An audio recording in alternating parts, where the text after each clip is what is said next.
இப்போ பார்த்தீங்கன்னா செம்ம இன்ட்ரெஸ்டிங்காக போகுது. எல்லாருக்குமே வந்து இந்த மாதிரி காவேரி இறந்துட்டான்னு சொன்னோன்னே கொஞ்சம் மனசு வருத்தமாக தான் இருந்துச்சு. ஆனால் காவேரி வந்து வேறு ஊரில் இருந்து 5 வருஷம் கழிச்சு சொந்த ஊருக்கே வராங்க. இப்போ காவேரி விஜய் மீட் பண்ணுற காலகட்டத்துக்கு வந்துட்டாங்க. இப்போ நம்ம விஜயோட பாப்பாவுக்கு வந்து 5 வருஷம் ஆயிடுச்சுன்னு பர்த்டே செலிப்ரேஷன் பண்ணுறாங்க.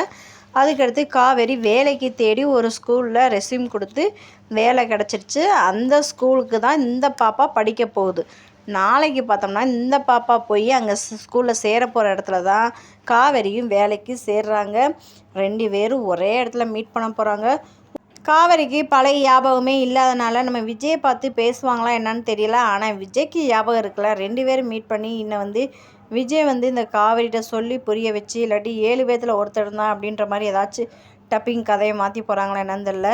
காவேரி விஜயும் ஒன்று சேருவாங்களா சேர மாட்டாங்களான்னு சொல்லிட்டு மறக்காமல் கமெண்ட் பண்ணுங்கள். கண்டிப்பாக நம்ம சேனலுக்கு நீங்கள் புதுசாக வந்தீங்கன்னா சப்ஸ்கிரைப் பண்ணிக்கோங்க. தேங்க்யூ. நெக்ஸ்ட் வீடியோ பார்க்கலாம்.